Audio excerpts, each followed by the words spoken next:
What's going on, everybody, and welcome back to another episode on the Diecast Archive. Today we're going to take a look at a special one here. This is Kyle Busch's number 18 Skittles Chicagoland win from 2018. Of course, this is an elite, one of 535, so relatively low production number for this car. Of course, becomes kind of a hard one to find nowadays.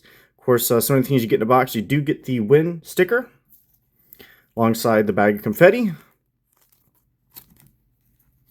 And of course, the win card. Chicagoland Speedway, Kyle Busch, Overton's 400 winner out of Joliet, Illinois, July 1st, 2018. Of course, laps led by winner 59, driver Caruan's 48th NASCAR Monster Energy Cup Series win. Of course, laps led by winner 59. Kyle Busch did not lead a single lap up until the final 60 laps when I believe it was Corey LaJoie got up into the wall and drew the final caution of the afternoon. Kyle Busch was able to come out of the pit stop first, and it was all eyes out the forward for the most part up until at least the last 5 or so laps. So first half of the race, first 3 quarters or so, was pretty much dominated by the Stewart-Haas cars. It was Kurt Busch, Eric Almirola, Clinton Boyer before he got a speeding penalty.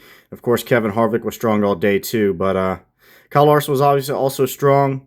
But Kyle Busch just really, I remember hearing on the radio from that race that just was not happy in the slightest about how his car was performing. But if anybody was able to make more out of the car than what the car was able to provide, that was KB. So obviously coming after, I guess it's been a couple of months since the passing of Kyle Busch. And what a tragedy, obviously, that was. I was actually up in Charlotte. I went to the O'Reilly race that Saturday, the weekend of Kyle Busch's passing, and I remember going around all of Charlotte, and it just did not feel like a Coca-Cola 600 weekend. A weekend that's supposed to be a celebration of NASCAR, and obviously our troops and the United States and whatever, and it just did not feel like a weekend worth celebrating.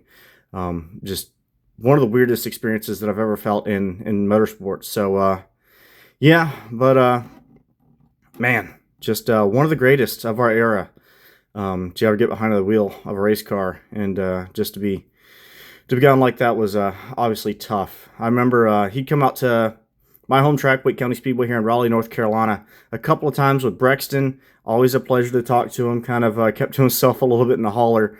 But when you were able to get a word with him, always a pleasure. But we'll go ahead and take a look at the car. Obviously, this is a pretty awesome paint scheme. Skittles on the hood. American Mix Skittles. You do see a couple bits of confetti there, and I believe that's little pieces of Skittles here on the E and a couple other letters on the hood here. So that's kind of neat. And then obviously the Toyota Camry. A little bit of tape on the grill. Not a whole lot of damage here on the left front. No other right front. A little bit of tire rub here on the left front of the tire. A little bit of the Goodyear Eagle rubbed off of that car. Nice little tire rub here on the door just in front of the 18. Obviously a Monster Energy NASCAR Cup Series. Mechanics Wear 3M, K&N, Lincoln Welders, and Flowmaster. And you see up there above on the name rail, Kyle Busch. It was his 5th win on the season. Should be his 5th win on the season. And then just a little bit more confetti down the left side. Up there on the Skittles. Of course, the American Ethanol Fuel Inlet. Ream here on the side. A little bit of dirt, grime, rubber, what you want to call it, there on the Ream logo. Take a look at the back end. You see a little bit of dirt and grime here on the rear spoiler. Of course, Camry, Skittles, Jewel QSCO, whatever that may be. Obviously Toyota. Skittles here on the decklet. Take a look under the trunk. Obviously, see your fuel cell in there.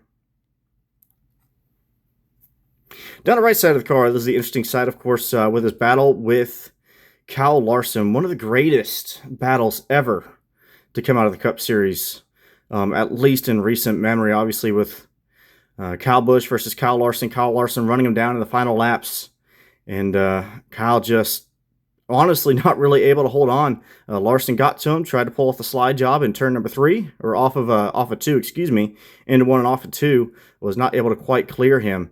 And as a matter of fact, I didn't know if there was any kind of damage from that side, but was not able to clear and put Kyle Busch in the wall. And then Kyle Busch just drove it down up and onto the back bumper of Larson and gave Larson a shot. Larson went sliding down towards the infield. Kyle Busch went up into the wall, but was able to drive off and get the victory. We'll take a nice slow look at the right side of this car. Obviously, Skittles, nice little bit of damage there. Congratulations to Lionel for getting that pretty good. We'll get to a little bit more here. Obviously, the scrape down the right side. Oh, just a beautiful looking car. And then we get to the one little gripe about this race version. One of the unfortunate things about it, the Goodyear logo on top of what should be a non-existing portion of the right front fender. This fender was completely wore away, and for some reason the Goodyear logo got placed on top of it. So one of the unfortunates of this diecast, but I guess it can't be perfect, although you kind of expect it to be. But and again, this right front was completely blown out, completely practically removed itself from the race car and such. But take a look under the hood real quick.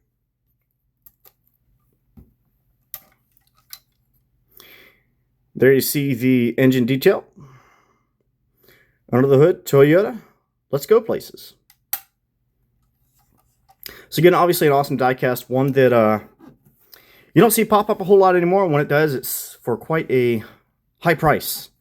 But certainly one that I'm glad to have in my collection. I got this for retail. Got it up at the Lionel store, as a matter of fact, whenever they had their I guess it was 2020 Lionel event there up in Charlotte. So got it for then. And I believe it was probably about $80 at the time. So one last thing, do want to go over the DIN number, because I do always like to go over that. DIN 314. So let me know what you got as your DIN number. Let me know what you got it for. And I'll see y'all in the next episode. Thank you again for watching.